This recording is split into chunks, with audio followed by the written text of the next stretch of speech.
जय गुरुदेव। अनंत कोटि ब्रह्मांड नायक सदगुरुदेव के चरणों में कोटि कोटि वंदन, कोटि कोटि प्रणाम। सभी को हर हर महादेव, शंभू शंकर, शंभू शंकर। और प्रातः भोर का समय है, तो आपके लिए कुछ समय है, आप मेरे पास अभी आपके लिए, और कुछ आपके प्रश्न भी कुछ थोड़े बहुत हैं मेरे पास सामने, वो भी मैंने लिख रखे हैं। देखता हूँ शाम आपको जैसा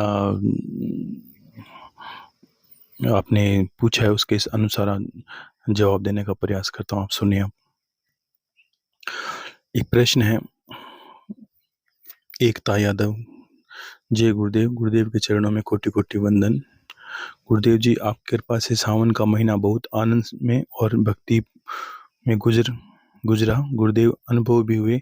सावन के 2 दिन पहले आपकी अमृतवाणी सुन, जैसे आप कह रहे हैं थे वैसे ही अनुभव हुए। गुरुदेव, आपकी कृपा से 10 दिन पहले ऐसा लगा जैसे आपकी अमृत वाणी से ओम का उच्चारण में सुन रही हूँ। एकांत रहना अच्छा लगता है गुरुदेव, पर गुरुदेव मुझे क्रोध आ रहा है, थोड़ी देर मन शांत हो जाता है। जय गुरुदेव, जय गुरुदेव। ये उनका प्रश्न है, एकता यादव। देखो, अभी आपके प्रश्न मैंने सुन लिया है, ठीक है। और अभी देख लें, काफ़ी लोगों के प्रश्न मुझे जवाब आ जाते हैं। मैं छोटी छोटी बातों में कहूँगा आपको कि आपने किया, बहुत अच्छा किया है। ओम का जो उच्चारण है, ये अनहद नाद की कभी कभी सुनाई देगा। और ऐसे मैंने कहा ना, आप अगर कानों पे अंगुलियां रख कर कुछ देर हमेशा अभ्यास करो तो भी सुनाई देने लगेगा, भीतर की आवाज़ें सुनने का प्रयास करोगे तो।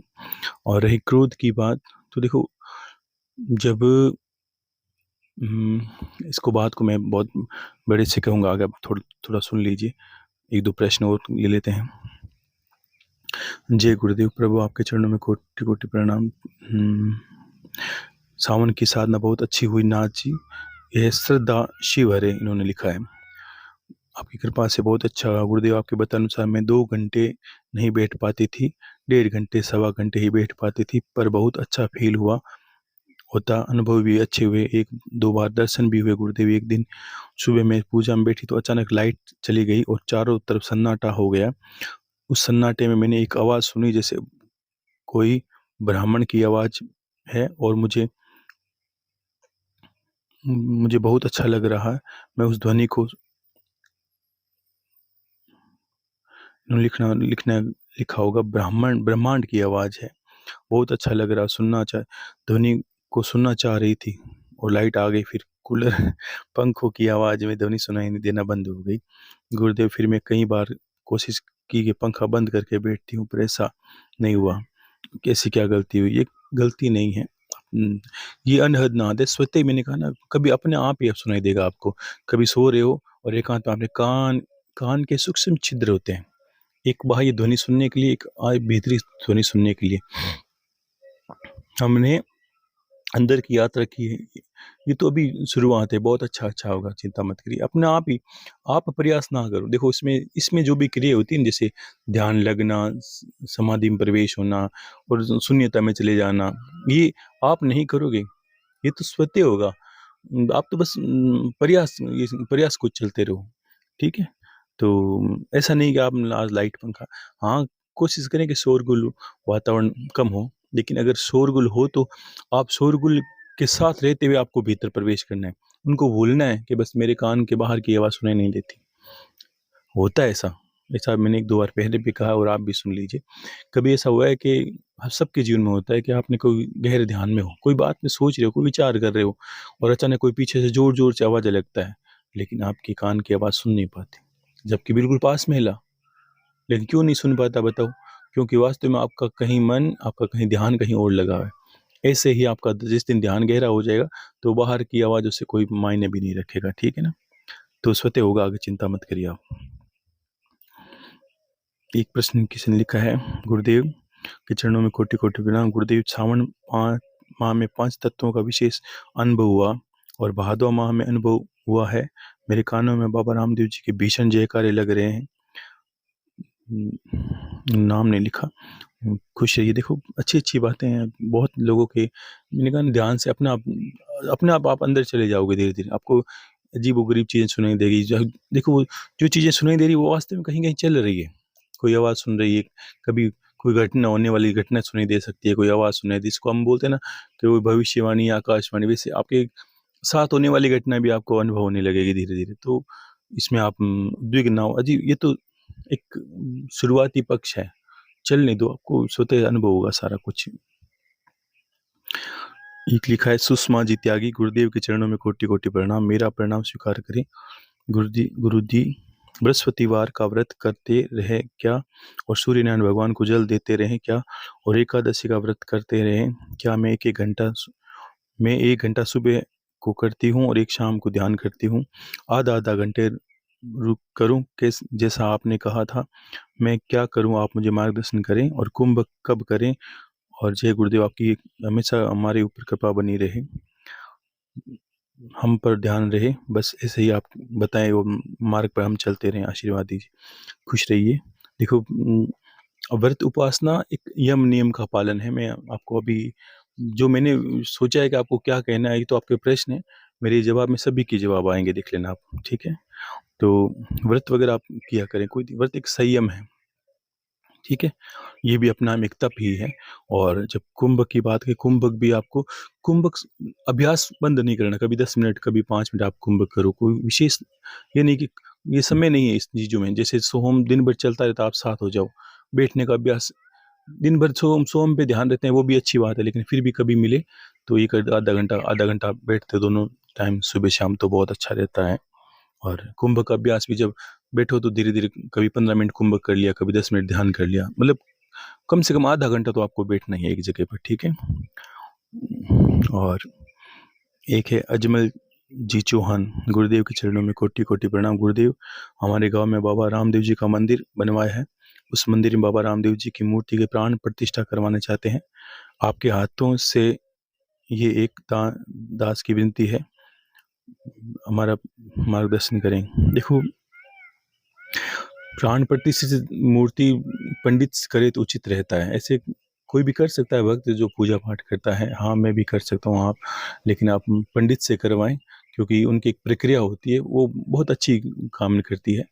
और ऐसे कोई भक्त रखे तो वैसे ही प्राण प्रतिष्ठित हो जाती है, जिसकी आस्था उस मूर्ति में विराजमान है। लेकिन अगर मूर्ति हो तो प्राण प्रतिष्ठित करनी जरूरी है, क्योंकि नकारात्मकता मूर्ति में प्रवेश होती है, ध्यान रखना ये भी। कभी हम छोटी बड़ी मूर्ति लेके आ जाते हैं घर पे और प्राण प्रतिष्ठित नहीं करते हैं, तो उसमें नेगेटिव तत्व आ जाते हैं, क्योंकि मूर्ति तो पहले ही बनी पड़ी थी कहीं मंदिरों में, हमने सिर्फ लाया, नहा नहला धोला के रख दिया, उससे मायने नहीं रखता, उसको एक ऊर्जा देनी होती है। हम जैसे कहते हैं ना कि जैसे महादेव की शिवलिंग की मैंने स्थापना की यहाँ पर, तो जब उस दिन मैंने पत्नी को बुलाया था और जब मुझे स्थापना करनी थी और यज्ञ हवन आदि करके उसमें प्राण प्रतिष्ठित करना होता है, ये जरूरी है।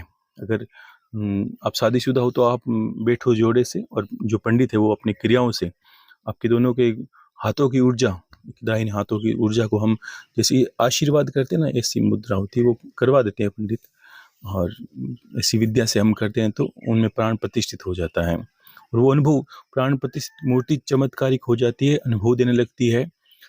तो आपको मैं तो क्या ही कहूँ, बाकी आपको बहुत बहुत आपके निवेदन के लिए बहुत बहुत साधुवाद, धन्यवाद। और मैं चाहता हूँ आप और आपकी पत्नी बैठें और किसी प्रज्ञान पंडित को लेके आएँ और उनसे प्राण प्रतिष्ठित करें। मेरा आशीर्वाद है कि आप बैठोगे तो निश्चित ही आप अनुभव कर लोगे कि बाबा के नाम से कुछ भी करो। मैंने कहा ना, आप ये समझ लीजिए बाबा का वरदान है मुझे, और मैं यहाँ से कह रहा हूँ कि बस आप जिस दिन प्रतिष्ठित करोगे उसी दिन से आपके जीवन में शुभ कार्य होने शुरू हो जाएंगे, आप निश्चित तौर पर, ठीक है। खुश रहिए, बाबा कल्याण करेंगे जरूर आपका।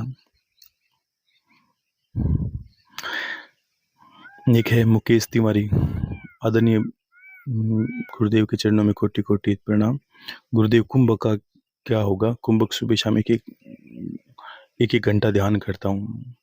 देखो कुंभक, मैंने कहा ना बीच बीच में समय निकला, कुंभक का मतलब क्या है समझिए, जो प्राणायाम आप करते हो उसमें प्राणों का निरोध रोकना है, धीरे धीरे अभ्यास करते, कभी 1 सेकंड 2 सेकंड चलते फिरते कर सकते हो, कभी चल रहे हैं, और आप मानोगे नहीं कि एक ऐसी अवस्था आएगी जब आपको लगेगा कि मान लीजिए आप कहीं खोए हो, अचानक लगेगा आपने जैसे एक 1 मिनट के लिए सांस लेना भूल गए, आपने सांस ली नहीं, ये आपको लगेगा अंतर से, और ये होने लगेगा वास्तव में।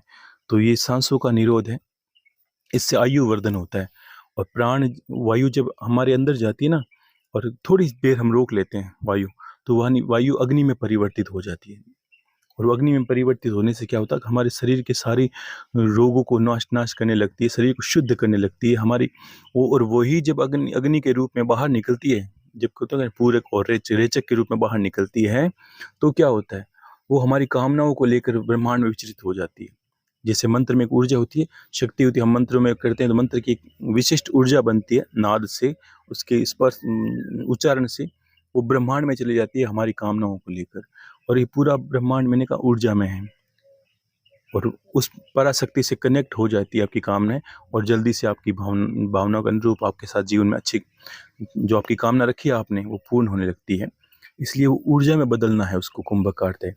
और महादेव कहते हैं स्वयं के, देवी ऐसा क्या है जिसने कुंभक सिद्ध कर लिया, उसको अप्राप्य कोई वस्तु ही नहीं है, वो हर चीज प्राप्त कर सकता है सांसारिक कामनाओं से।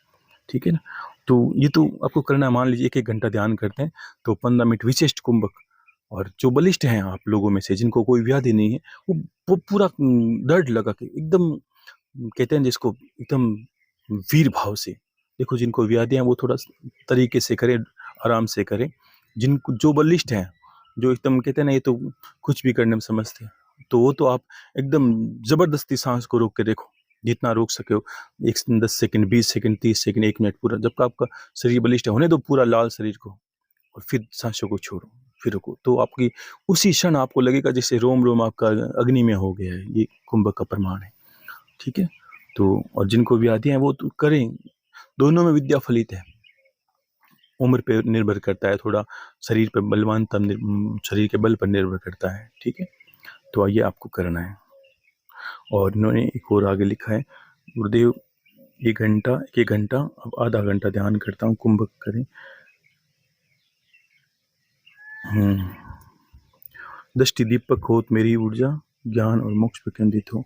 बचपन में मैं प्रयास करता हूँ आपके ध्यान से नहीं सुना, कई बार सुनता हूँ, पूर्ण और सही जानकारी गुरु है आप। बहन मैंने आपको धारण नहीं किया। इन्होंने आगे लिखा है, आदरणीय बहन अपूर्ण जानकारी घातक, इन्होंने कुछ लिखा है मुझे पता नहीं। और एक है लक्ष्मी कश्यप, जय गुरुदेव, गुरुदेव के चरणों में कोटि कोटि प्रणाम। अच्छा अनुभव रहा गुरुदेव, सावन का बहुत सुबह 2 घंटे कैसे बीत जाते पता ही नहीं लगता। अभी बैठे हैं और जैसे लगता था जैसे अभी बैठे हैं, अभी 2 घंटे इतनी जल्दी हो गए।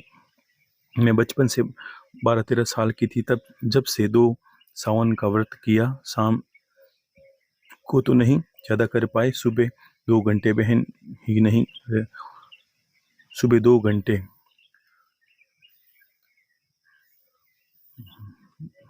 सुबह 2 घंटे इन्होंने कहा समय निकलता था और ध्यान नहीं रहता था। सुबह 6 बजे पक्षी को दाना डालते मालूम पड़ता 6 बज गए हैं, तोता कबूतर को छत पर पक्षी को ये दाना डालती। अभी उम्र 60 वर्ष की है, पैर में थोड़ा दर्द था लेकिन फिर भी मैं बैठी, 3-4 बार पैर बदलना पड़ता। बहुत अच्छा अनुभव हुआ गुरुदेव जी, बहुत आनंद आया। सावन में ऐसा लगा सावन चल शुरू हुआ है और 2 दिन में ख़त्म हो गया। देखो ये थोड़ा गहराई में जाने से ऐसा ही लगता है, और वास्तव में ये है। इस जीवन ही 100 साल का बीत जाता है लोगों का, तो ध्यान में तो कहते हैं ना यही एक प्रक्रिया होती है, इसी में इतनी जो गहराई से जाते हैं ना, वही लोग कहते हैं कि इन्होंने 10 वर्ष साधना एकांत में कर ली। क्यों करते? क्योंकि शरीर को पाया नहीं, तो हम जिसको कहते हैं कि सुबह बैठे हैं 10 घंटा हो गए, 15 घंटा हो गए, ये समाधि को स्पर्श करने का तरीका है। ठीक है। और वैसे भी जितना ज़्यादा ध्यान में प्रविष्ट करोगे ना, ध्यान में प्रविष्ट करने से क्या होता है कि शरीर का भान होना बंद हो जाता है। जैसे नींद में क्या है, नींद एक सहज मृत्यु के भाव से कह सकते हैं, और ध्यान सहज एक निद्रा की भांति है। जैसे अगर नींद में 8 घंटे में जो ऊर्जा शक्ति मिलती है वो ध्यान में आधा घंटा मिल जाती है। अगर जितना आलस आता है आपको और आपने आधा घंटा गहराई से ध्यान किया तो आपको लगेगा दिन भर ऊर्जा पूर्ण हो गई है। नींद में पूर्ण नहीं हो पाती, कभी कभी 6-6 घंटे सोते हैं फिर भी आलस्य आता है, क्योंकि नींद में हमारी ऊर्जा पूर्ण नहीं हो रही है। क्योंकि विचारों की वजह से कभी कभी ऐसा लगता है लोगों को, जैसे वो सोते तो हैं, पास में कोई सो रहा है तो उसे पता चलेगा वो सो रहा है, लेकिन वो जब उठेगा तो यही कहेगा रात भर नींद नहीं आई, नींद नहीं आई। क्यों नहीं कहता है? क्योंकि विचार उसके जो है ना वो चलते रहते हैं, मन उसका अस्थिर रहता है, उसकी वजह से उसको लगता है जैसे मैं सोया ही नहीं पूरी रात, जबकि वो सोता है, लेकिन विचारों से नहीं सो पाता। ध्यान में हम विचारों से सोते हैं तो हमें पूर्ण ब्रह्मांड से ऊर्जा मिलती है, और ये सब ऊर्जा का ही खेल है। एक लिखा है किसी ने, आस्था शर्मा, गुरुदेव के चरणों में कोटि कोटि प्रणाम। गुरुदेव आपकी अमृतवाणी सुनते ही हमारी ऊर्जा ज़्यादा बढ़ जाती है, धन्यवाद। खुश रहिए। और एक प्रश्न लिखा है कि गुरुदेव शाम को ताटक के समय कुंभ का जाप करना है।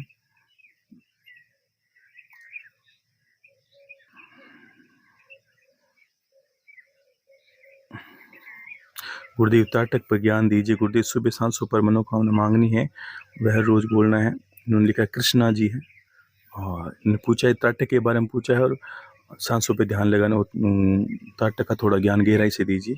सांसों पर मनोकामना करनी है सुबह हर रोज। उन्होंने प्रश्न किया, मैं अभी आपको बता देता हूँ इसके उत्तर आपको। और एक लिखा है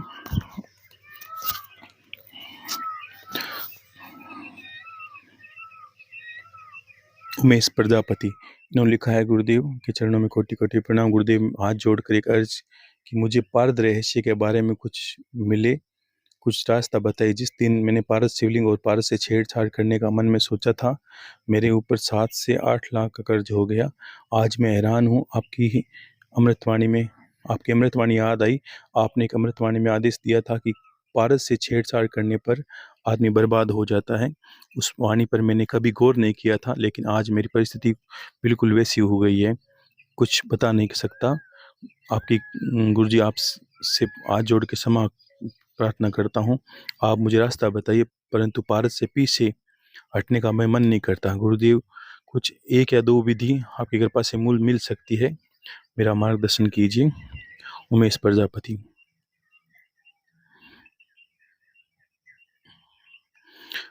देखो, मैंने पारद को पहले ही बोला था कि बिना आदेश और बिना अगर औचित्य, अगर इसकी एक विशेषता है, अगर औचित्य अच्छा नहीं हो तो अनंत व्याधियों को घेर लेते हैं परिवार के अंदर, शांति सब कुछ नष्ट भ्रष्ट हो जाता है। क्योंकि आपने आपने पता नहीं आपने पीछे क्या कामना रख कर ये चीज को छेड़ा।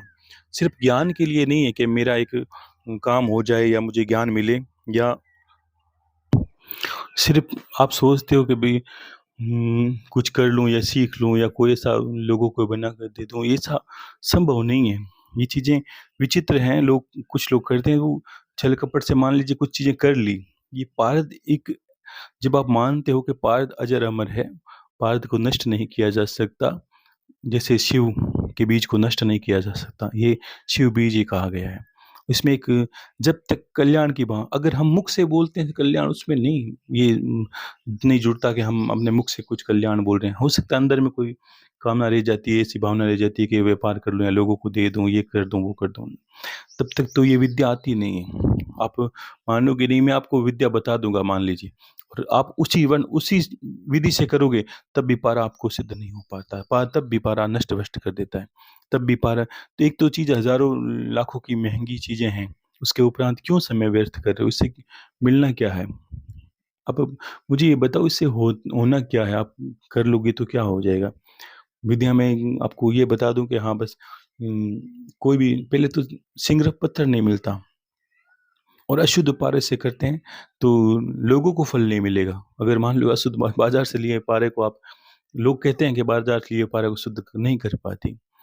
व्यवस्था ऐसी हुई थी इसकी कि आप मानोगे नहीं, इसके पीछे जो समय लगता है, कितने लोगों ने कहा, 2 वर्ष कम से कम हो गए कि और बनाइए गुरुदेव और बने। मैं निढाल हो जाता हूँ इसमें पूरा, क्योंकि इसमें ये इतना समय लेता है कि पिछली बार कम से कम 4-5 किलो, 5 किलो के आसपास सिमरक वो पारा निकाला था। तो आप मानोगे नहीं, उसमें कम से कम 8 से 7 किलो सिंगरफ पत्थर लगा था। उस पत्थर में उसके बाद लोहे की कढ़ाइयाँ, वो कढ़ाइयाँ पारी पूरी फट जाती है, पारद से वो कढ़ाइयाँ ना पूरी फट जाती है।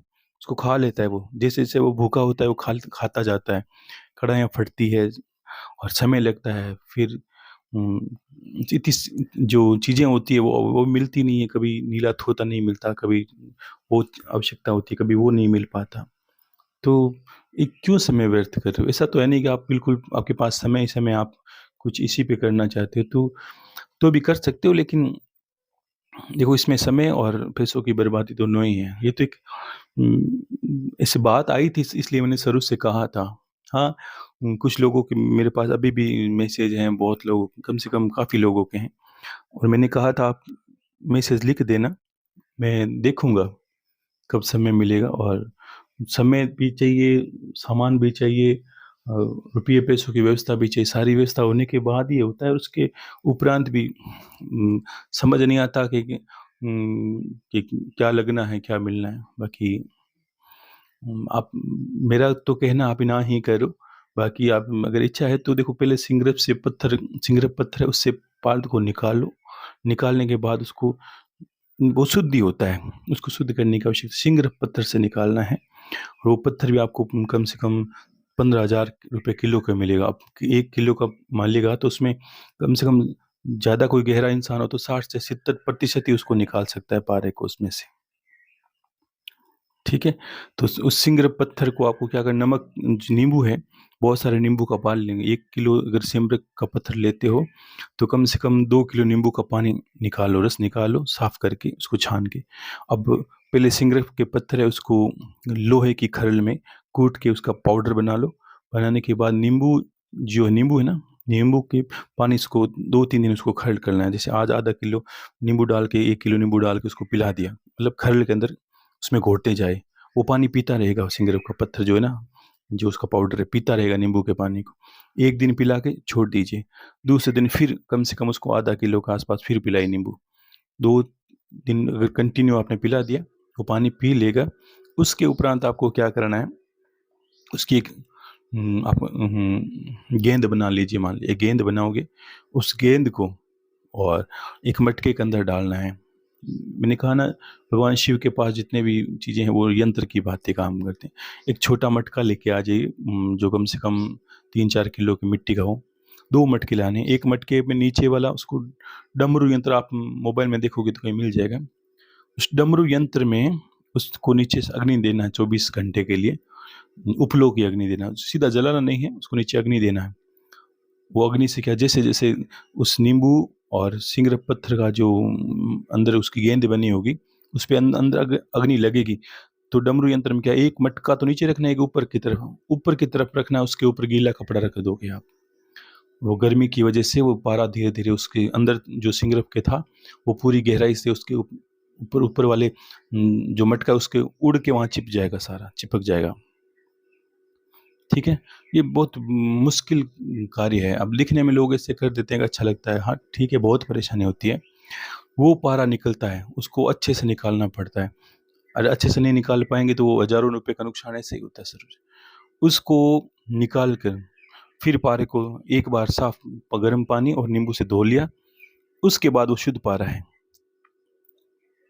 अब तो पारा शुद्ध प्राप्त हुआ है। उसके बाद आपको क्या करना है कि एक लोहे की कढ़ाई लीजिए आप। लोहे की कढ़ाई के अंदर आपको क्या करना है कि आपको अगर मान लो 1 किलो पारा निकला, 1 किलो में से 700 ग्राम निकला है, 600 ग्राम निकला है या आधा किलो निकला है, तो कम से कम आप क्या करिए, 1 किलो नीला थोता या नीला थोता आप जिसको कहेंगे, वो ज़हर ही होता है, मैंने कहा था ना। तो वो उसको पानी को कढ़ाई के अंदर उबालना है।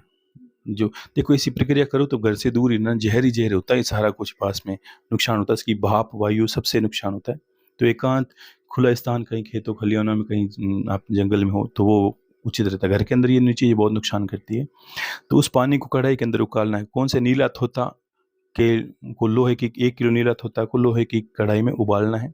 उसका पानी बने, पानी में डाल के, और पूरा उसको जब मिल जाए वो एकदम नीला ज़हर बन जाएगा, उस वक़्त उस पारे को अंदर उसमें डाल देना है। थोड़ा-सा गर्म हो जैसे, वो डाल देना है। और उसमें क्या करना है आपको, जैसे 1 किलो नीला थोता ले लिया आपने और 700 ग्राम आपका पारा हो गया शुद्ध, तो आपको क्या करना है, कम से कम उसके अंदर 200 ग्राम नौसादर, नौसादर आता है सफ़ेद ऐसा मिश्री के जैसा, उसके पाउडर को बना के रखना है, उस पाउडर को डाल देना है। फिर उसको लोहे की या लकड़ी की वजह से उसको अंदर घोटते रहना धीरे-धीरे, और कम से कम उसको जलने दो, उकलने दो, पानी जैसे होता है ना बॉयल होता है वैसे, वो बॉयल होता रहेगा धीरे-धीरे, धीरे-धीरे, कम से कम आधा घंटा देते करोगे। कभी गैस या कोई भट्टी है उसको धीरे कम करो, ज़्यादा करो, ऐसा करते आपको उकालना पड़ेगा। और फिर उसको वापस धीरे-धीरे ठंडा करो, ठंडा करने के बाद उसमें से जो बीज बचा है उसको नीचे, वो जमेगा, वो पारा नीचे बैठेगा, उसको साफ करके धीरे-धीरे धो के बाहर निकालना पड़ेगा, वो शुद्ध पारद हो गया, ठीक है? और बहुत लोगों ये यही लोगों को भेजा था हमने, जो गीला है, कि वो विसर्जित हो जाता है कि पारस शिवलिंग। थोड़ा-सा दिक्कत ये है कि पारस शिवलिंग जब हो ना, ये बहुत तेजस्वी है, तो अब ये बनाते हैं तब उसके पास बैठा रहना होता है। ये शिवलिंग इतनी ऊर्जा में है कि इसकी ध्यान लगाने के लिए लोग ध्यान लिंग इसको कहते हैं, कोई कुछ कहता है, कि इसके पास बैठा रहना होता है, इसको खाली नहीं छोड़ना चाहिए, इसकी सतत पूजा चलनी होती है। अगर मंदिर है तो मान लो लोग आते जाते हैं, चलनी चाहिए, वो तो अच्छी बात है। घर पे हम सुबह पूजा की 1 घंटा, फिर छोड़ दिया अगले दिन सुबह, तो इसमें थोड़ा-सा कहते हैं कि बस हल्का-सा आपको, ऐसी पूर्णता नहीं है, लेकिन मान्यता नहीं है, लेकिन लगता है कि सब थोड़ा दोष हो सकता है, अच्छा नहीं है। तो आपको नित्य पूजा करें, पूजा करने के बाद अगर आपकी विशेष पूजा अनुष्ठान चल रहा है तब तक तो उस शिवलिंग को रख लें, मान लो 9 दिन अगर अनुष्ठान कर रहे हो, या एक सावन का एक अनुष्ठान, क्योंकि उस वक़्त तो आप बहुत समय देते हो सुबह-शाम। जब आपको सामान्य पूजा करनी है, तब उसको विसर्जित कर दिए वापस, गेंद बना के कोई डब्बी रखिए पास में लकड़ी की या धातु की, उसमें डाल दीजिए। 2 मिनट लगेंगे अगर मन से पूजा करनी है तो। उसको विसर्जन का बहुत बड़ा महत्व दिया है, इसलिए ये है। और कुछ लोगों को लगता है भाई इसको भी अगर ठोस करना हो तो कुछ नहीं, चांदी की भस्म आती है इसमें। चांदी की भस्म आप देखोगे राख के जैसी होती है वो भस्म, ठीक है? और वो चांदी की भस्म घर बनाना चाहते हो तो आप ऐसा कर सकते हो कि चांदी की कोई प्लेट या चांदी का कोई सिक्का, उसको बार-बार अग्नि पर पूरा गर्म करना, और नींबू के पानी में 1 बार, 2 बार, 3 बार नींबू के पानी में बुझाना, ठंडा करना, फिर गर्म करना, फिर छाछ में डुबाना, फिर गर्म करना, फिर दही में डुबाना। ऐसा करके उसको 10-15 बार डुबाओगे, फिर उस सिक्के को, आपने देखा लुहार या सुथार के पास ऐसा एक कोई ऐसी चीज़ होती है धातु को रगड़ने के लिए, जो जो खुरदरी होती है, जिसको कुछ कहते हैं पता नहीं, उसके ऊपर रगड़ोगे तो उसका बुरादा बनता जाएगा, एकदम पाउडर के जैसा। अब वो भस्म है चांदी की, उस चांदी की भस्म को अगर हम इसमें इस पारे में घोटें या मिलाएँ तो ये जैसा बनाओगे वैसा ठोस पत्थर जैसा हो जाएगा, 2 दिन छोड़ दोगे तो। मान लीजिए आपकी शिवलिंग है, उसमें अगर आपने छोड़ दिया वो भस्म को, और फिर आपने रगड़ने लगे या कुछ देर आपने आकार दे दिया अंदर खल के अंदर डाल के, तो आप अनुभव करोगे कि वो भस्म को सारा अंदर ले लेगा, और आकार बना के छोड़ दीजिए। 2-5 दिन जैसा छोड़ोगे ना, बार-बार छेड़ना नहीं, तो धीरे-धीरे आपको अनुभव करोगे कल से आदत ज़्यादा ठोस है, वो चांदी को निगल लेगा और पत्थर जैसा होने लगेगा 5, 7, 10 दिनों के अंदर। तो ऐसी सोचो कितनी मगजमारी है। लोगों ने बहुत निवेदन किए, मेरे पास अभी भी है लोगों के पास, पिछली बार पहुँच नहीं पाए। तो मैं कठोरता में ये कहता हूँ कि भाई पूजा नित्य नहीं हो पाती, नहीं तो चांदी की भस्म, लेकिन आप सोचो कि चांदी की भस्म ये सारी शायद चीज़ें हज़ार रुपए लग जाते हैं, और चलो कोई बात नहीं, लग जाएँ तो लग जाएँ, लेकिन हो नहीं पाता, चीज़ें मिलती। मैं अभी भी ऐसा रहता हूँ, कभी-कभी किसी के पत्र मिले, कुछ लोगों को रह गए हैं, तो मैं करूँगा प्रयास ज़रूर आपके लिए, और बाकी अगर आप घर पे करना चाहो तो ये विधि है, ठीक है? तो मुश्किल ही है साहब, और ऐसे भी पैसों भी नष्ट हो जाते हैं इंसान, पैसों के उपरांत भी, और बहुत ज़्यादा परेशानियाँ होती है, ठीक है?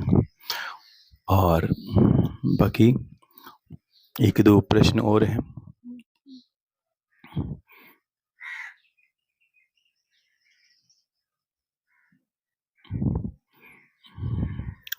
एक प्रश्न लिखा है किसी ने,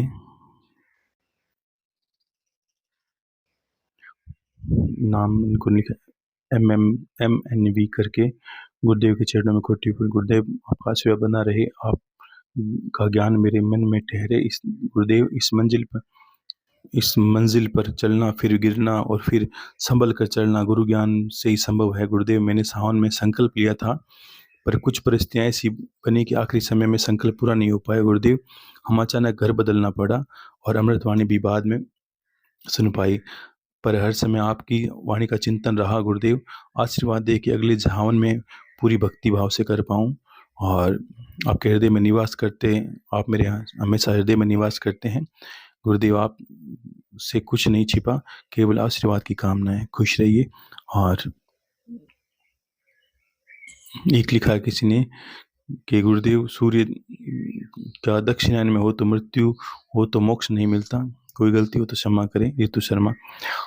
ये भी एक अच्छा प्रश्न है, लेकिन इसके लिए भी थोड़ा समय आपको, ये योग के माध्यम से बाहर दिखने वाला सूर्य, आपको ये समझ लीजिए कि इसका अर्थ तो ये हुआ, बहुत युग आज आप ऐसे थोड़ा सा मोबाइल से आप, इसमें नेट चलता ही है सबके, तो सर्च कर लेना आप कि कितने जो कहते हैं ना कि शायद ये सावन के महीने के आसपास है, वहाँ से इस महीने या के बाद अब सूर्य, अब उत्तरायण उत्तरायण हो गया है।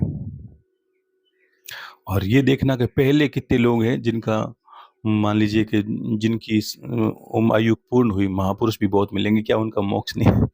ये सूर्य आपकी नाड़ी है। पहले ये योग की विद्या से, कि जब आपकी नाड़ी का शोधन होता है, जब सूर्य प्राण त्यागना इसमें बहुत सर्वोत्तम होता है। जब नासिका चलती है दाहिने हिस्से में सूर्य नाड़ी है, ये इसको कहा है। और दक्षिणायन इसलिए कहा है कि इस साइड, ऐसा नहीं कि 6 महीने में कोई मरेगा आगे तो कोई नरक जाएंगे सभी। ये योग की विद्या से है। बाहर के सूर्य को मत देखिए आप, ठीक है।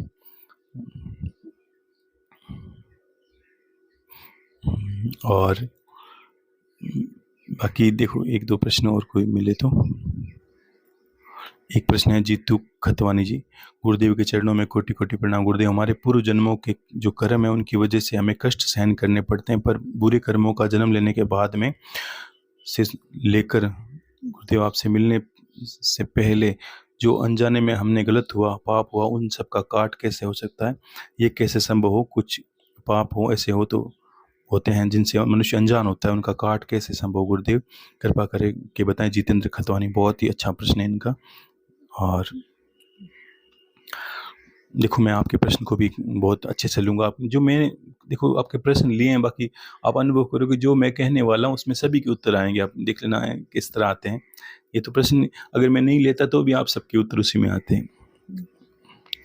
एक है गजेंद्र जी भाटी। गुरुदेव के चरणों में कोटि कोटि प्रणाम। गुरुदेव प्रभु, एक दुविधा है। जैसा कि आपने बताया था कि कोई भी कामना हो तो सवेरे उठो, सवेरे जब भी उठो तब कुंभ क्रिया करना, अपनी मनोकामना या इच्छा पूरी करने के लिए जो कामना हो मन ही मन करना। जैसे क्रिया करता हूँ तो सरकारी नौकरी की कामना करता हूँ तो बिल्कुल साफ आवाज़ सुनाई देती है कि नौकरी नहीं मिलेगी।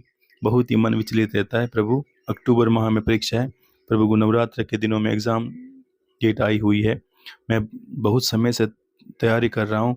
प्रभु, हर बार 1-2 नंबर से पीछे रह जाता हूँ। कुछ समझ नहीं आ रहा है क्या करूँ? मेरी आध्यात्मिक जीवन बहुत अच्छा है, बहुत ही अच्छे दर्शन भी हुए, और आपकी कृपा से सावन को इस बार अद्भुत हो गया है। परंतु इस बार जब भी सरकारी नौकरी की बात आती है, हर बार निराशा हाथ लगती है। देखो, ये ऐसा नहीं है कि आपने जो क्रिया, ये जो मैंने बताया कि कुंभ आपने करे, वो अंतर से आवाज़ आ रही है। हाँ, ठीक है, मान लीजिए हो नहीं हो पा रहा है, लेकिन ये क्रिया जो करनी है किस तरह करनी है? कभी कभी मन के फेरे होते हैं कि हमारा दिल कमज़ोर होता है तो मन मन अंतरात्मा तक आवाज़ पहुँचने से पहले उत्तर दे देता है। इसको करना कैसे, इस क्रिया को? देखो, जब सुबह उठते हैं ना, तो उठते वक्त सबसे पहले क्या, ये तो जिसने महादेव कहते हैं कि देवी जिनके जीवन में कोई चीज़ नहीं लिखी वो भी इससे हर चीज़ को प्राप्त कर सकता है। आपको मन की सुननी थोड़ी ना है, मन से आगे बढ़ना है। कैसे? सुबह उठे, जो स्वर आपका चल रहा है, बिस्तर पे उठते ही आंखें खुलेगी तो पहले सोते या बैठते ध्यान कर लीजिए। भूमि पे पैर रखने से पहले ध्यान करना है ये, कि देखना है कि आपका स्वर कौन सा चल रहा है। दाहिना स्वर सूर्य नाड़ी है, और जो उल्टा है बायां, वो चंद्र नाड़ी है। अब इसे अभी किसी ने कहा था ना, ऋतु शर्मा ने, उन्होंने कहा था कि जब सूर्य उत्तरायण हो, यानी जब सूर्य नाड़ी चल रही हो तभी प्राण त्यागने चाहिए। दक्षिणायन का अर्थ है कि सूर्य अपना तेज खो रहा है और हमें सूर्य का प्रभाव कम हो रहा है। यही होता है। जब सर्दी आएगी तब का क्या होगा? सूर्य का प्रभाव कम हो। जब यही कहा कि जब सूर्य उत्तर, यानी हमारी नासिका दाहिना स्वर चलता है उस वक्त प्राण त्यागते हैं। तो ये अगर क्रिया जीवन में सिद्ध की हुई है तो इंसान प्राण भी उसी वक्त त्याग करता है, कोई बड़ी बात नहीं। तो ये क्या करना है, जब सो के उठते हो तब ये देखना है कौन सा स्वर चल रहा है, कि हाँ ध्यान कर लिया या देख लिया नाक पे अंगुली लगा के कि ये मेरा स्वर चल रहा है, दाहिना है चाहे बाहिना है, कोई बात नहीं। उस वक्त आपको सिर्फ बैठना है, बिस्तर पे बैठे। और मैं बताता हूँ मैं क्या करता हूँ, सुनिए आप। कि उठते ही मैंने ये ज्ञान को, माता पिता गुरुदेव के चरणों में कोटि कोटि प्रणाम, बाबा रामदेव जी महाराज के श्री चरणों में कोटि कोटि प्रणाम, गुरु गणेश नाथ जी महाराज के श्री चरणों में कोटि कोटि प्रणाम। अब देख, ये जब प्रणाम मैं जब करता हूँ तो मैं गहरी सांस लेके रोक लेता हूँ और एक बार सभी छवियां देखने शुरू करता हूँ। गुरुदेव को प्रणाम, बाबा रामदेव जी, जिनको देखा है माता पिता सहित सबको, जिनको प्रणाम योग्य है।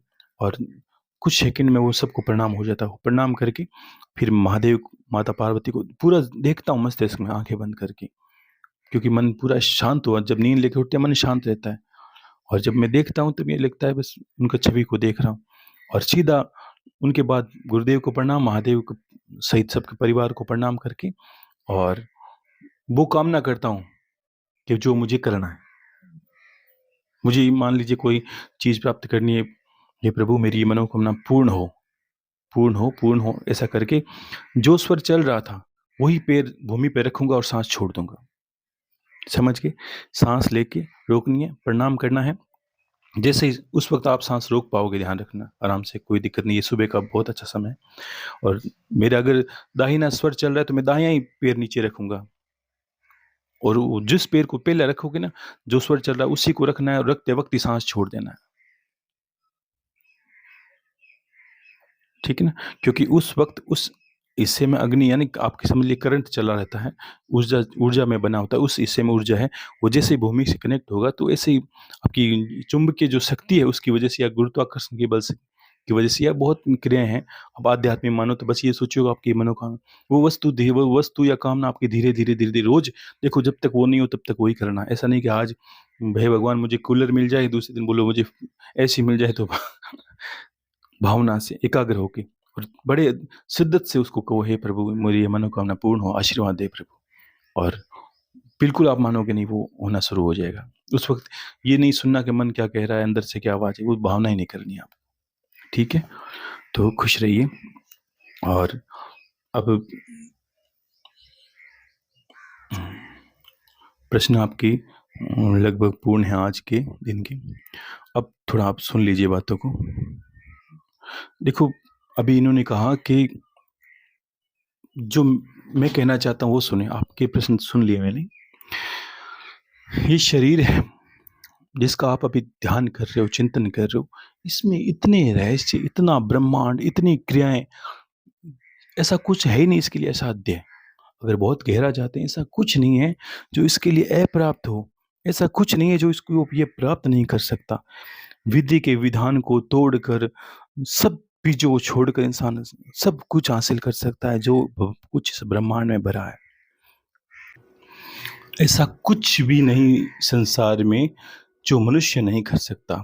ऐसा कुछ नहीं। मैंने कहा बीज से वट वृक्ष बनने की कला है, सामान्य से महान पुरुष बनने की कला एक। लेकिन इंसान क्या है, अभी समय देखिए होता क्या है, क्या हो रहा है लोगों के साथ। लोग नीचे गिर रहे हैं, बस पतन की ओर।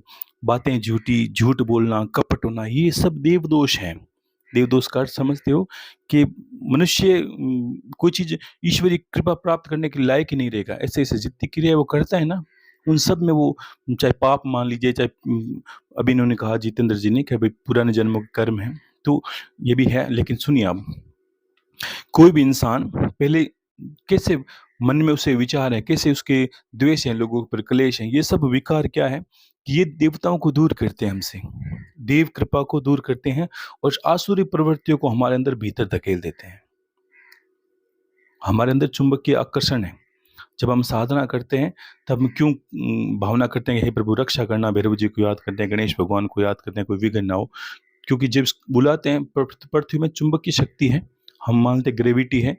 आप जब बुलाते हो, मिठाई हो सकता है मंदिर के लिए ले जा रहे हो, कहीं गलत जगह से निकले तो हो सकता है कोई प्रेत पीछे हो जाए, होने हो जाता है, कोई बड़ी बात नहीं।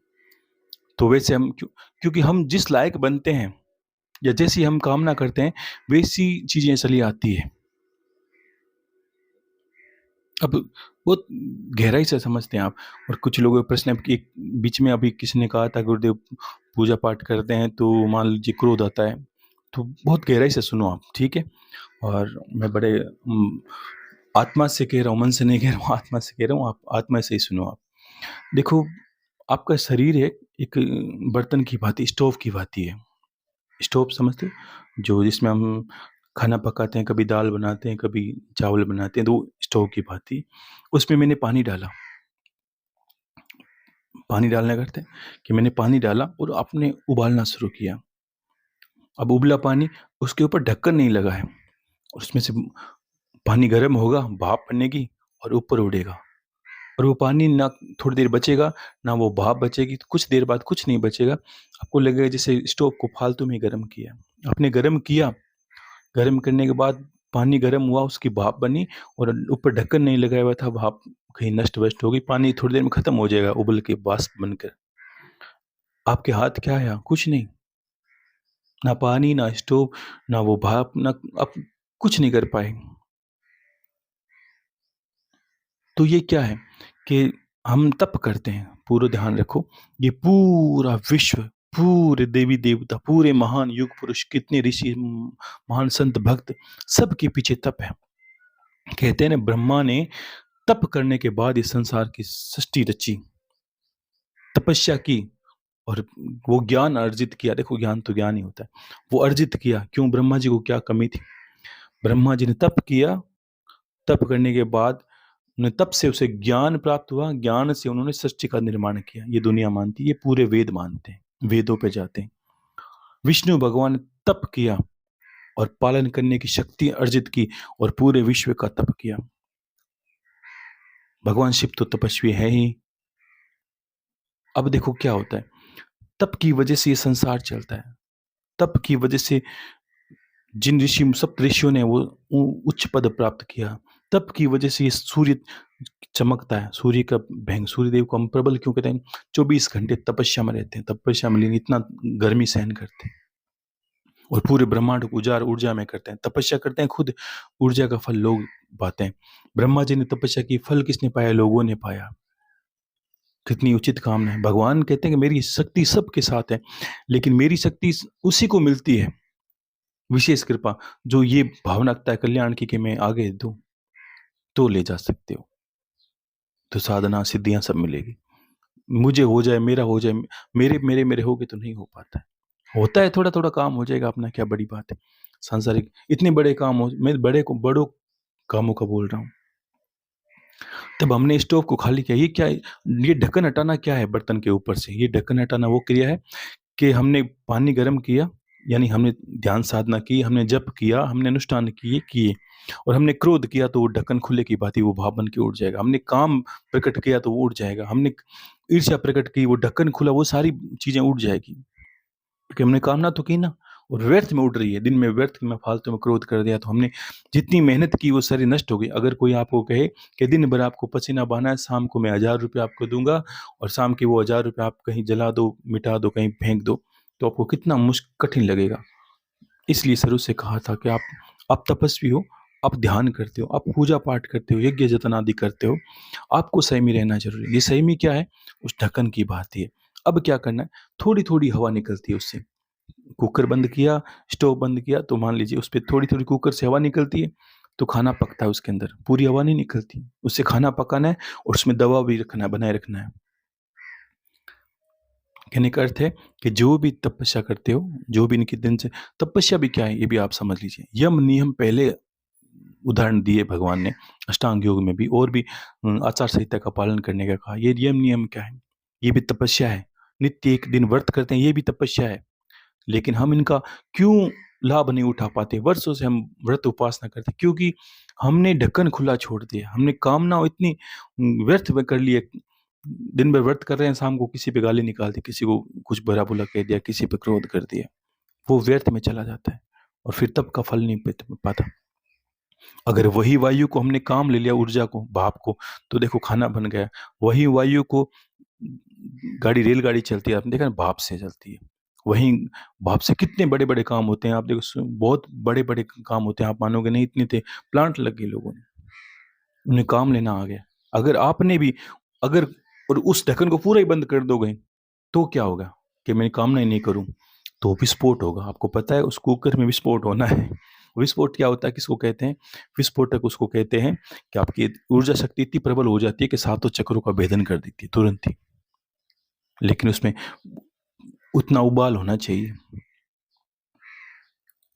अगर कुकर पे पानी गर्म हो रहा है, यानी तपस्या में हो आप, ये सब आप जो कर जितनी क्रिया आपने अभी मैंने बताई 3 सालों की, सबकी तपस्याएं हैं, वो तपस्या ही है। आपने खाने पे संयम किया, भोजन पे संयम किया, आप नींद पे संयम किया, आपने शरीर पे दर्द सहन करते वक्त माला करी, पूजा करी, हवन आदि किए, तो क्या ये सब एक। लेकिन इसको काम कैसे लगा, विस्फोटक कैसे बना? आपको बनाना है विस्फोटक,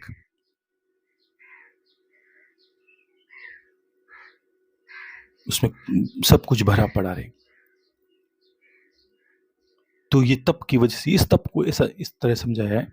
तब आपको ये लगना चाहिए कि ये जो काम है, क्रोध है, अन व्यर्थ में संतुलन के बिना।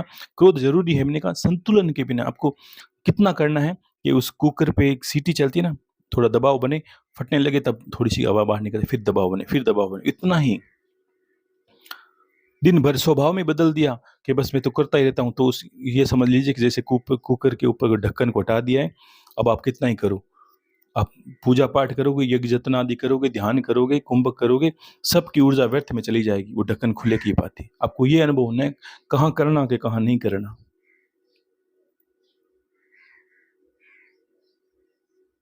ठीक है। अब जब संयम रखते हैं तो क्या होता है, आपको बोला है कि भाई आपको कि ये साल भर करना है, आपको सांसों पे ध्यान देना है, कुंभक करना है। आगे भी आपको सब कुछ बताऊंगा धीरे धीरे, लेकिन पहले एक कक्षा पास होने दो, फिर चलो। जितना जल्दी करोगे पास कहीं नहीं हो पाओगे। अगर मैं 10 कक्षाओं की पुस्तक आपके सर पे रख दूंगा, आप कुछ नहीं कर, तब तो कर ही नहीं पाओगे आप।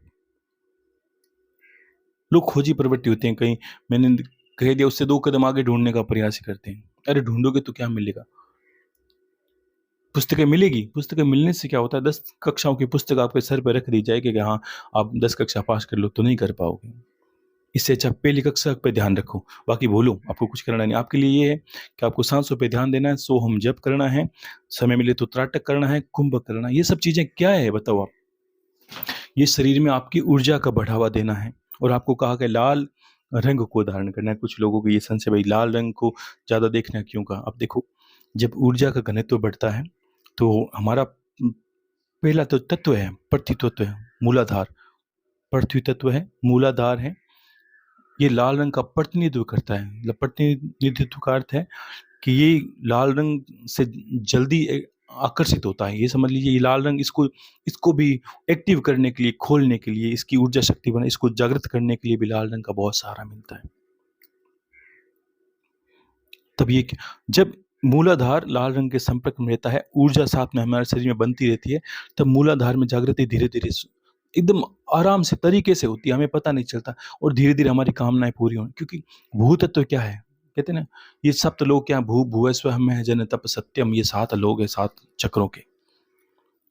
और लोगों ने इतना ही मान लिया, अभी देखते हैं ना, अब बहुत विराटता है। मैं अगर एक चक्र पे बोलूं तो एक चक्र में देवता बन जाता है इंसान। सामान्य से सामान्य तो वो रहता ही नहीं है, बस ये देव कदम है। यहाँ तो वो बात है कि गंगा में एक कदम रखो तो पवित्र हो, चाहे ना हो तो पवित्र हो, चाहे छींटे पड़े तो पवित्र हो। अगर एक इंसान सामान्य मूल को भी जान ले तो आप मानोगे नहीं, वो रहेगा नहीं, वो ऐसी बकवास करनी बंद कर देगा कि ये जगा लो, वो जगा लो, वो सब कुछ बंद। उसको पता है कि जो मिलना है मिल गया, आवश्यकता ही नहीं किसी चीज की। ये भू है, पृथ्वी तत्व है। भू यानी जो ब्रह्मांड ये जो आपको दिखता है सारी पृथ्वी, इस पे आप अपना आप आधिपत्य हासिल कर लोगे, एक राजत्व पे जियोगे। आपको हर चीजें आपके आमने सामने पड़ी रहेगी, आपकी कामना होगी नहीं उससे पहले पूर्ण हो जाएगी। क्यों? कि इसके अधिपति कौन है, आपको समझा? क्यों लोग गहराई में नहीं जाते और क्यों ऊपर ऊपर से निकल जाते हैं? बहुत नाम नहीं लेते, लेकिन व्यर्थ में बकवास, व्यर्थ में चर्चा, किसी का बिना आधार ये जगा दूं, आप वो आसन करो कुंडली जग जाएगी आप। अरे कहाँ, कैसे जग जाएगी? पागलों की बात है। नियमों का पालन करना पड़ता है। ईश्वर तत्व, आप जिस पथ पे जा रहे हो वो ईश्वर को पसंद है, वो ईश्वर का पथ है। तो पहले आपको अपने गुणों से, सद्गुणों से ईश्वर को ऐसे प्रसन्न करना होगा कि आपके अंदर बिल्कुल ऐसी गंदी कामनाएँ नहीं है, गंदी भावनाएँ नहीं है, गंदे लोगों के प्रति कुछ नहीं है। तो ईश्वर कहते हैं ना देवो ने भूत्वा देवो न यजति, यानी देवताओं के मार्ग पे जाना या उनको पूजा करना है तो पहले देवता बनना पड़ता है। गुणों से, तपस्याओं से, संयम से ये देवता बनने का कारण, इसलिए यम नियम पहले लगाया। अब मूलाधार जाते हैं। लाल हमारी जागृति क्यों कि हमने ऊर्जा उत्पन्न की और हम लाल रंग को ज्यादा देख रहे हैं, प्रयास कर रहे हैं। तो क्या आंखें केंद्रित है, केंद्र है, वो हम जिस अंग को देखती है ना वो हमारे उस मूल को एक्टिव करने लगती है धीरे धीरे। और धीरे धीरे जैसे जैसे वो सहजता से जागृत होता जाएगा, शक्ति जागृत होती है, वहां पर शक्ति का निवास है। और भू पृथ्वी तत्व, पृथ्वी तत्व हमारा क्या होगा कि शरीर में, हमारा शरीर में व्याधियां क्या है, पृथ्वी तत्व से जुड़ी हड्डियों की व्याधियां, मज्जा की व्याधियां, रक्त विकार, ये जितने भी पृथ्वी तत्व से जुड़े हुए बीमारियां नष्ट होने लगेगी। आप अपने आप को निर्भय महसूस करना, क्योंकि हमारे पृथ्वी से जुड़ी कामनाओं उसका भय हमें, चारों भय है हमें, मृत्यु का भय, ये सब भय, वो सारे हमें ऐसा लगने लगेगा कि हमारे चारों तरफ एक सुरक्षा कवच बन गए। ये बहुत गहराई की बातें बता रहा हूँ आपको। ऐसे लगेगा आपको बहुत सुरक्षा हो गई, सब तरीके से हो गई। ऐसा नहीं कि रुपये से रुपये आप सोचोगे बस कुछ नहीं है, लेकिन फिर भी मैं सुरक्षित हूँ, कोई चिंता नहीं है आपको। कोई योगी सन्यासी, कोई भक्त कहता है कोई चिंता फिक्र नहीं है, सब कुछ सही है। वो क्यों कह पाता है? और हम लाखों करोड़ों की संपत्ति है फिर भी रोए जा रहे हैं, पता नहीं आगे क्या होगा, भूखे मरेंगे कि नहीं, आगे होगा कि नहीं, आगे 2 रुपये आएंगे कि नहीं आएंगे। जो भय है वो खत्म हो जाएगा। मूल में जैसे जैसे जागृति होगी धीरे धीरे खुलता है वो।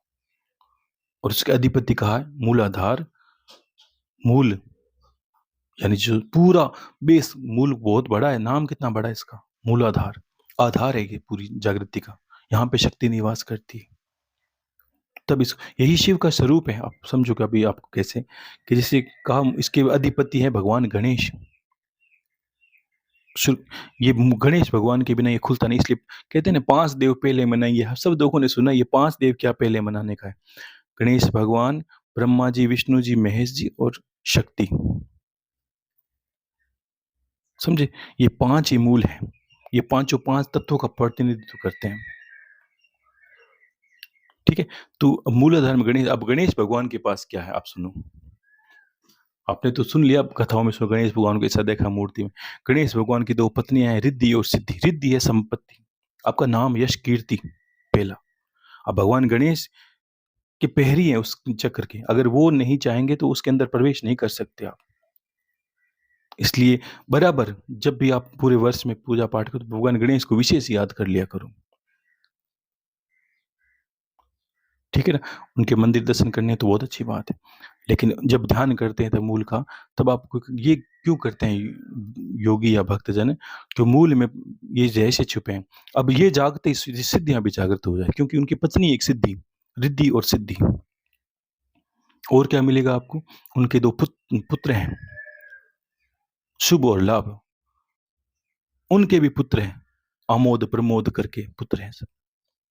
तो आप लोगों का कि गुरुदेव यही चाहिए, संपत्ति चाहिए, प्रसिद्धि चाहिए, कुछ संचय संपत्ति, पैसे चाहिए, घर में खुशहाली चाहिए, आमोद प्रमोद चाहिए, शुभता चाहिए, लाभ चाहिए।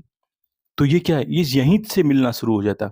इसलिए बहुत गहरे जो भक्त है ना, या योगी सन्यासी जिन्होंने योग को जाना है, वो कह देंगे ये तो पहले ही पड़ी मिलेगी आपको, भगवान के रास्ते जाओगे तो ये तो पहले कदम पर सिद्धियां मिलेंगी। तो इसीलिए इसको पहला कदम कहा है।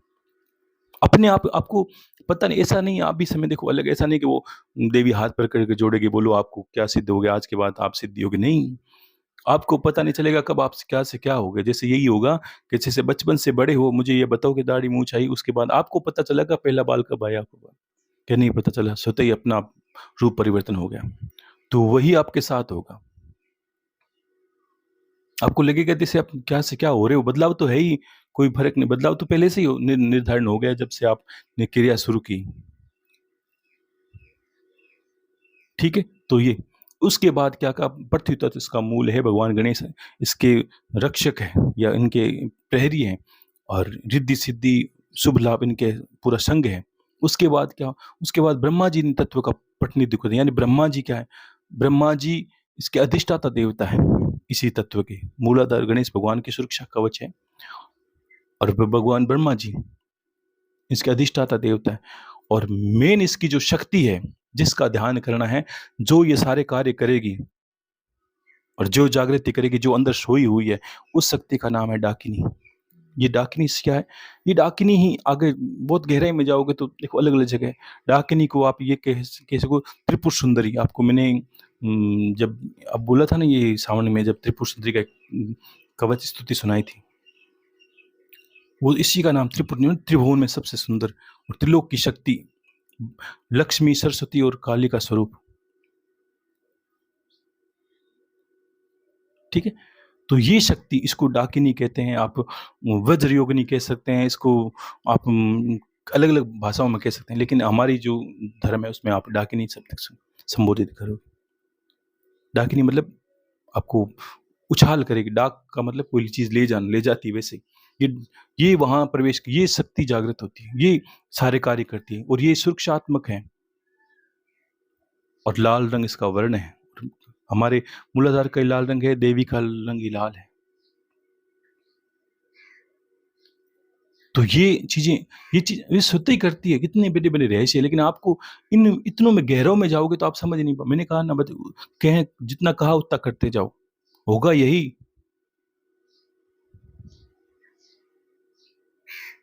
तो ये जो रहस्य है, ये ऐसे खुलेगा आपके ये विचार करने से नहीं कि ये करूँ कि नहीं करूँ। आपको बस ये इसमें प्रवेश क्या कहते हैं बाल के जितना छोटा रास्ता है। कभी कुंडली शक्ति बहुत लोगों से सुनोगे, गहरे लोगों से, तब पता चलेगा। बाल है ना हमारे सर का, उसमें घुसना है, संभव नहीं है। कैसे घुसोगे? अंदर ऐसे नहीं कि बहुत बड़ी नाड़ी है। बाल के जहाँ से ऊर्जा मिल रही है ना, बाल के जितना सूक्ष्म मार्ग है ये कुंडली शक्ति का। वहीं में मूलाधार है, वहीं स्वादिष्ठान, मणिपुर, अनहद, विशुद्ध आज्ञा और ये चक्र है सारे। यही सूक्ष्म स्वरूप है। इसी में सब लोक भी हैं। देवलोक इसी में मिलेंगे, ब्रह्म लोक इसी में है। सब जितने भी लोक आपने कहा, सब में इसी में मिलेंगे। अब बाल के जितना मार्ग है इसका प्रवेश करना। यहाँ छुपा है परमात्मा। इसी को कहा है तिल के ओटे राम। तिल जितना छोटा मार्ग है उसमें राम है। बाहर नहीं, बाहर तो बहाने हैं सिर्फ। बाहर झगड़े हैं, मूर्तियों के झगड़े हैं, ये व्यवहार के झगड़े हैं, ये काला है, ये गोरा है, ये वो है, ये धर्म है। ये तो पागलों का काम है, करते रहते हैं। लेकिन वास्तविक मार्ग ये है, इसी में जानने का मूल उद्देश्य है, इसी में। लेकिन इसमें इतना अंधेरा है, इसलिए आंखें बंद करते अंधेरा दिखता है। क्यों? क्योंकि अभी हमारे अस्तित्व में अंधेरा है, तो मार्ग में प्रवेश नहीं कर सकते। बिना रोशनी के तो जा ही नहीं सकते। कोई अंधेरा हमारे को रोशनी के बिना कैसे जाएंगे? इसमें भी मैंने कहा ये एक गुफा है, भंवर गुफा। लेकिन जब शरीर सूक्ष्म हो जाता है, ध्यान करते करते शरीर का भान होना बंद हो जाता है और सिर्फ ऊर्जा रह जाती है। जब हम गहराई ध्यान में रहते हैं तब सिर्फ प्रकाश रह जाता है। जब प्रकाश रहेगा तब हम योग्य हो जाएंगे। और जिस दिन योग्यता आएगी और हमने ये नहीं कहना कि हम प्रवेश करूं, आप तो को कहना ही नहीं प्रवेश, आपको स्वतः प्रवेश मिलेगा। आपको पता नहीं चलेगा कब कहाँ चलेगा। ये कोई बाहरी नक्शा नहीं है जो यहाँ से इस तरह गुजरना है, नहीं गुजरना। आपको बैठे रहना है। जिस तरफ मुख कर दिया, यात्रा उसी तरफ जाएगी। तो अपने आप आपने जो क्रिया की है कुंभक से, ये सब चीज़ें जागृत, ये तो शरीर में ऊर्जा प्रकट करती है, रोशनी प्रकट करती है, ताकि आप उस मार्ग में प्रवेश कर सकते हो। लाल रंग आपका उसका प्रतिनिधित्व करता है कि आप उस चक्र के प्रति संवेदनशील हो, उस रंग को ज़्यादा देख रहे हो, यानी आपका शरीर का चित्त है ना, उस रंग पे टिका रहे। लाल रंग, लाल रंग, लाल रंग, और ऊर्जा को जागृत करे। तो स्वतः ही आपको ये ऐसा होगा कि आप मूलाधार को ही आकर्षित कर रहे हो, कुछ नहीं कर रहे हो। चुंबकीय शक्ति, चुंबक क्या करती है? खींचती है हर चीज को। तो ऐसे प्रवेश मिलता है। यही वो शक्ति, यही लिंग है, स्वयं भू लिंग है। इसी के आप आगे आपने कहा ये शिवलिंग का क्या स्वरूप, इसी में 3.5 लपेटे लिए हुए, ढाई तीन जो 3.5 लपेटे लिए नाग है। और यही यहीं पे शक्ति सोई हुई है। और ये जागृत होगी कब होगी? ऐसे ऊट पटांग हरकतों से नहीं। आप ये लेट जाओ और वो कर लो, ये कर लो और वो कर लो, नहीं नहीं नहीं। आपको संयम से, ये तपस्या, इससे अपना, आपने जिनको बड़े विशेष को देखा भक्तों को, उन्होंने कोई ऊट पटांग हरकत नहीं की। कोई सेंटर में नहीं गए कि मेरी कुंडली जागृत कर दो, कोई ये कुछ नहीं होता है। ये तो सब नाटक है जो चलता रहता है। वास्तविकता ये है। और जिस दिन एक भी इतने लोगों में से आपने एक को भी पूर्णता मिल गई तो भूपति बन जाएगा। ये समझ लीजिए, ये भूपति है, एक राजत्व है। भूपति ये भू मूल तत्व है। समझे आप बात को? तो संसार की बुद्धि से परे चले जाओगे, बुद्धि से भी सोच समझ से परे चले जाओगे, इतने बड़े हो जाओगे।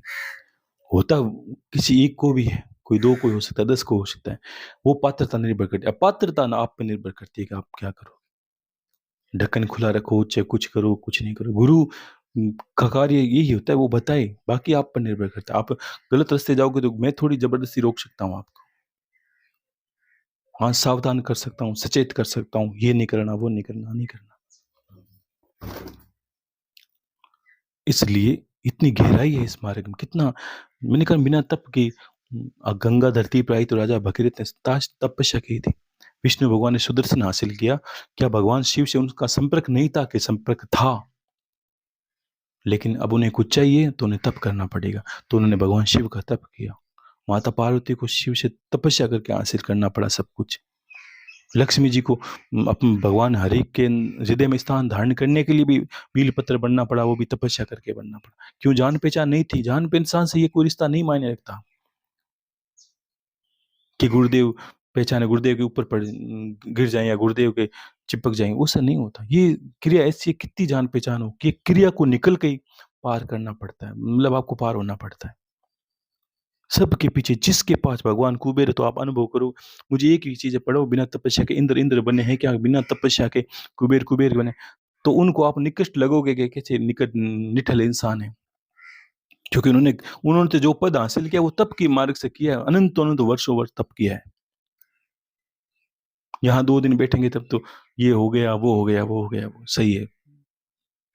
और विचार करते हो उन देवताओं को हासिल करने का, उन देवी शक्तियों को हासिल करने का। आपके पास है क्या ऐसा जो वो आए? इसलिए पात्रता अर्जित करो। अगर बनना है तो सर्वोत्तम बनो। या अच्छे बनने, बड़े बनने, ये सोचो सर्वोत्तम, उससे ऊपर कुछ नहीं है। पकड़ रखो सर्व, क्योंकि देवताओं का काम है सर्वोत्तम का। वो तो सब कुछ देने के लिए तैयार है। आप पात्रता तो बनाओ, ठीक है ना? ये है।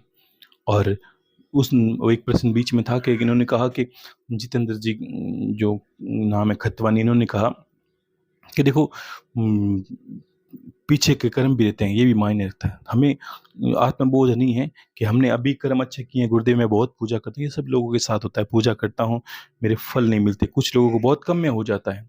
अभी आपने अनुभव सुने, कुछ लोगों को बहुत कम में हो जाते हैं कि पीछे कर्म अच्छे हैं, पूर्व जन्मों कर्म अच्छे हैं, ठीक है। तो कर्मों की वजह से एक चीज को सर्वोत्तम कहा। हर इंसान को तपस्या के दौरान वर्ष में या कभी जीवन में एक बार चंद्रायण व्रत, आपने सुना है चंद्रायण व्रत? ये पूर्व जन्मों को पापों का शोधन करने का व्रत है। कभी ऐसा लगता है कि हमारे तो दुर्भाग्य दुर्भाग्य पीछे पड़े, तब ये चंद्रायण व्रत एक नाम का व्रत है। ये व्रत करना होता है, साथ में सुबह आपको अलग अलग विधियां, लेकिन आपको इसमें गायत्री का नित्य एक माला होम करना, हवन करना है। और दिन भर आपको सोहम करते रहो, या कोई भी जो इष्ट का मंत्र है वो करते रहो। और चंद्रायण व्रत करना है। चंद्रायण व्रत होता है पूर्णिमा से पूर्णिमा तक।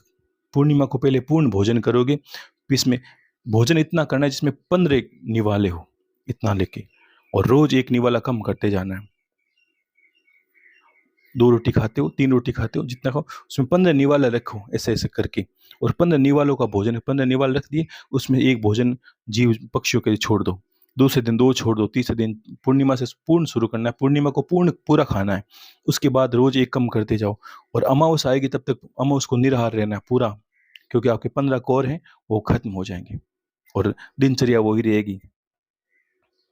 और फिर वापस एकम से, जब अमावस की बाद एकम आती है, उससे एक कोर खाना शुरू करो। 1 कोर, 2 कोर, 3 कोर, ऐसे करते वापस पूर्णिमा तक 15 कोर पहुंचो।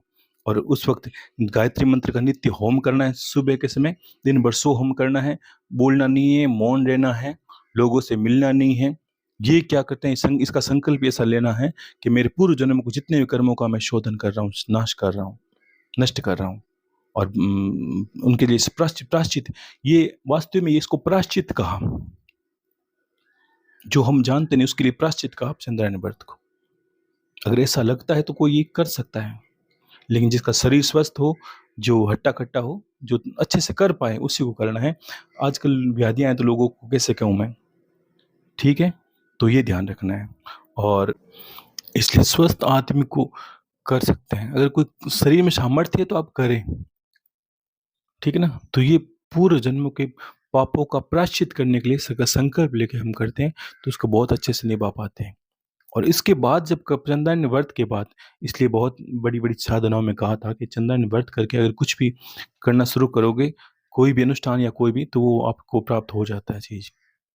ठीक है ना? ये बहुत सर्वोत्तम हमारे धर्म है, ऐसा। आजकल सुनने में आता नहीं है, लोगों की अलग-अलग चीज़ें दबी जाती है धीरे-धीरे, लेकिन इसको संकल्प इसका ये होता है, कोई कुछ लोग भूखे भी रह जाते हैं, उनको पता नहीं क्यों करते हैं, वो भी नहीं हो पाता है। ठीक है ना? इसको ये करना होता है और समय विशेष का, देखो हम पूजा-पाठ करते हैं, कभी-कभी जगहों का, घर का सब ऑरा बहुत फ़र्क पड़ता है। बीच में कुछ प्रश्न है कि घर वालों ने कहा, गुरुदेव प्रश्न परेशानी घर वालों की वजह से होती है, कभी बाहर-बाहर, देखो जगहों का बहुत जगह का और भोजन का बहुत प्रभाव पड़ता है। एक छोटी-सी बात मुझे याद आई, समय काफ़ी हो गया है। आपने कभी सुना होगा श्रवण कुमार अपने माता-पिता को कंधे पर ले जाकर जब तीर्थों में यात्रा में गए थे ना, तब एक क्षेत्र ऐसा आया था, मुझे उसका नाम याद नहीं है। वो क्षेत्र ऐसे-ऐसे निकले थे, जहाँ आसुरी प्रवृत्तियाँ बहुत ज़्यादा थी। कैसे श्रवण कुमार अपने माता-पिता को यात्रा करवा रहे हैं कंधे पर और ऐसी जगह में प्रवेश कर गए, ऐसे क्षेत्र में निकल गए एक जंगल में से, कि जहाँ आसुरी प्रवृत्तियाँ बहुत ज़्यादा रहती थी पहले। यानी वो जगह नकारात्मकता से भरी पड़ी थी। लोग कहते हैं ना, नेगेटिविटी होती नहीं, अरे मूर्ख हैं वो, पता ही नहीं है उनको। जो दिखता है वो तो कुछ नहीं है। दिखने के अलावा परा संसार जिसको बोलते हैं, वो बहुत बड़ा है। यहाँ सब वो लोग कहते हैं कि भूत नहीं हो, अरे मूर्ख लोग बातें कर रहे हो, जिनका नाम है वो सबका अस्तित्व है, आपकी आंखों की क्षमता नहीं है देखने की, ठीक है? अगर कोई उल्लू ये कहे कि सूर्य उदय नहीं होता, तो इसका अर्थ ये नहीं कि सूर्य उदय नहीं होता। जिनकी आंखें हैं उनको पूछो कि सूर्य उदय होता है कि नहीं होता। ये तो उल्लू की शरीर का विकार विकार है कि उसको दिखाई नहीं देता। यही कारण है कि वो नकारते हैं ये चीजें, नकारता नहीं। आजकल आप मानोगे जितनी दुनिया में व्याधियां हैं ना, सब प्रेत आदि उन्माद से घिरी है। जितनी भी रोग हैं, सब प्रेतों से घिरे हैं। लोग नहीं जानते, लोग सोचते हैं नई-नई व्याधियाँ क्यों आती हैं? अरे व्याधियाँ समझ नहीं आ पाते हो आपको क्या आती है। शरण कुमार उस रास्ते से निकल रहे थे और कावड़ में अपने माता-पिता को बिठा के कंधे पर, तो जैसे ही उस क्षेत्र में उन्होंने प्रवेश किया, जगह का प्रभाव देखा, तो शरण कुमार ने कावड़ नीचे रख दी और थोड़ा आगे चलने लगे। ऐसे थोड़ा-सा 2 कदम विश्राम करने की बात थी और मैं मन में कलुषित विचार आए कि कब से इनको कंधे पे ढो रहा हूँ। आँखें अंधी है इनकी, हाथ-पैर तो चल ही सकते हैं, पैरों से तो ये चल ही सकते हैं, मैं हाथ पकड़ के चला सकता हूँ, इनको कंधे पे मुझे ले जाने की ज़रूरत क्या है? देखो कैसा विचार आया है और माता-पिता को बोल दिया ये बात भी। और श्रवण कुमार के पिता है ना, वो ऋषि हैं, उनको भान हो गया था, श्रवण अभी अपनी बुद्धि के वश में नहीं है। ये हमने गलत जगह पे चयन कर लिया, ये निकल रहे हैं, ये मार्ग पार होते ही अलग हो जाएगा। और श्रवण कुमार ने अब यात्रा तो शुरू संकल्प से शुरू की हुई थी, तो बड़े कठिन मन से उनको उठाया वापस और चलने लगा। जैसे ही उस मार्ग को पार किया श्रवण कुमार ने, और ज़ोर-ज़ोर से रोने लगा और पिता के पैरों में, माता के पैरों में रो के क्षमा माँगी, "हे माँ, मेरे कैसे विचार आए, मैंने कैसे ये सोच लिया?" तब उनके पिता ने समझाया, बेटा तुम्हारी गलती नहीं है। जिस क्षेत्र से हम गुज़र रहे थे ना, वहाँ आसुरी प्रवृत्तियाँ, नकारात्मकता बहुत ज़्यादा, इसलिए विचार बदल गए।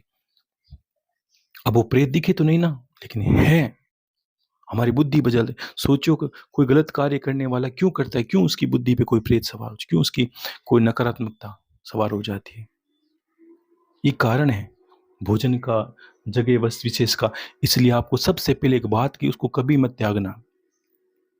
नहीं करते हो तो करना शुरू कर दो। नित्य एक माला गायत्री मंत्र आपके घर पे होम कर दिया करो। आपका घर आसुरी प्रवृत्तियों से बचा रहेगा, आप ध्यान रखोगे धीरे-धीरे। बचा ही रहेगा, नहीं तो आप किसी भी परिस्थिति में घर को ऐसा होने से रोक, जिस घर में हवन होने लगा ना, अगर एक माला ही गायत्री मंत्र की, इतने लोग हो, एक माला तो कोई कर सकता, 10-10 आहुति दोगे तब तक एक माला हो जाती है। आपके घर उससे बचा रहेगा, ध्यान रखना। दुनिया चाहे कुछ भी कहे, लोग फिर अगर कोई कहता है तो गलत ही कहता है कि आपके घर पे कुछ कर दिया, नहीं कर पाओगे। ये सब चीज़ें क्यों की जाती है कि किसने कहा तंत्र-मंत्र, अरे आपके घर पे जगह आपने दे दी है। और जिस घर में क्यों कि देवता इतने कमजोर थोड़ी है कि वो रहे कोई तंत्र मंत्र कर दे, नहीं, वो रहते ही नहीं है, इसलिए हमारे घर पे ऊपर क्रिया हो जाती है, कोई गलत कार्य हो जाते हैं, कोई गलत में नेगेटिविटी हो जाती है, क्यों शुद्धि नहीं आती घर के लोगों में। अगर हमने करना शुरू कर दिया तो आप मानोगे नहीं, बदलना पड़ेगा, पूरे घर को बदलना पड़ेगा, आध्यात्मिक होना पड़ेगा, क्योंकि जिस दिन देवता को आह्वान हो गया वो अपना ओरा बहुत बड़ा बना लेंगे और आपका ओरा बढ़ने लगेगा, कोई कुछ चाह के भी आपके कुछ नहीं कर सकता। और जो कहते हैं कि अग्निहोत्री, अगर जो एक माला कर देना उसको अग्नि, आप अपने आप ये अग्निहोत्री बन जाओगे। और अग्निहोत्री जो है उस कहते हैं उससे देवता भी खौफ खाते हैं, क्योंकि वो अगर अग्निहोत्र में कुछ भी, वो अपने आप उसको ज्ञान हो जाता है कि देवता क्यों खौफ खाते हैं, ये कहने का शब्द नहीं, लेकिन वास्तव में समझिए कि जो अग्निहोत्री है तो होता है उससे सब चीजें डरती है। ऐसी कौन सी धातु है जो अग्नि में जल के नष्ट ना हो जाए, इसलिए अग्निहोत्री को बहुत बड़ा कहा है। एक माला, और मैं तो कहता हूँ एक माला सबसे, एक माला है, 10 आप आहुति दो, 10 उसको बोल के दो, बच्चों को बिठाओ, सबको बोलो हाँ इसमें आहुति दो, फिर कोई काम करो, क्या दिक्कत है, आधा घंटा, इससे श्रेष्ठ पूजा तो भला संसार में कौन सी है। ठीक है, तो ऐसा है इसका विधान। और अभी बहुत समय हो गया है, ठीक है, तो सबको आशीर्वाद है, सबको बहुत बड़ा प्यार है, खुश रहिए, हर हर महादेव। और बाबा का पावन पवित्र महीना चल रहा है भादवा का, भजन वगैरह किया करो, पूजा पाठ के, देव बन के रहो ना धरती पर, क्या लोग नहीं रहते, बस आप समझते हैं क्यों हम साधारण हैं। जित जैसी सोच होगी, मैंने कहा इंसान सबसे पहले तो ऊपर से बाद में गिरेगा, सोच से पहले गिरेगा। सोच अच्छी रखो, ये कोई गलत भावना नहीं है कि आप अपने आप को भगवान समझो, कोई दोष नहीं है, कोई आपका अपने नाम से समझो भाई भी, बस ये नहीं तो सोच सकता, तो ये सोचो मैं भी बस भगवान का अंश ही हूँ, तो परमात्मा जितना सोचोगे वैसा पाओगे। एक कहीं लिखा था कि जैसी तुम्हारी भावना हो वैसा तुम्हारे साथ हो, यानी जैसा तुम्हारा विश्वास हो वैसा तुम्हारे साथ हो। ये भी बहुत बड़ी बात है कि विश्वास क्या करते हो आप अपने आप पर, कर्म पे बाद में होगा, पहले खुद पे विश्वास होगा। तो कहते हैं, भगवान की वाणी कहती है कि जैसा तुम्हारा विश्वास हो और वैसा तुम्हारे साथ हो। ठीक है, तो विश्वास को बड़ा अटल रखो, अडिग रखो, बहुत बड़ा रखो, और सामान्य नहीं हो, आपके गुरुमुखी हो, कितनी कितनी ज्ञान की बातें अर्जन की है आपने बहुत कुछ मुझसे उगलवा लिया है, बहुत कुछ। और चाहता हूँ कि बहुत चीज़ें मैं नहीं बताना चाहता, लेकिन एक कहता है ना कि आपका अगर आपकी श्रद्धा है तो गुरु रह नहीं सकता आपको बताए बिना, आप चाहे कैसा करते हो। ठीक है, तो खुश रहिए सभी, हर हर महादेव। और बीच में किसी ने 1-2 प्रश्न लिखे थे, वो सावन में जिन्होंने भी और गुरु दक्षिणा भेजी, सबको बहुत बहुत साधुवाद, बहुत बहुत आशीर्वाद। और नहीं भेजी उनको भी आशीर्वाद। देखो ये नहीं कि भेजी उनको सभी को आशीर्वाद है, लेकिन सभी को बराबर आशीर्वाद है। खुश रहिए, सबका मंगल हो, सबका भला हो, और बाबा और गुरुदेव सब पे कल्याण करे, महादेव सब पे दया दृष्टि रखे। खुश रहिए, हर हर महादेव।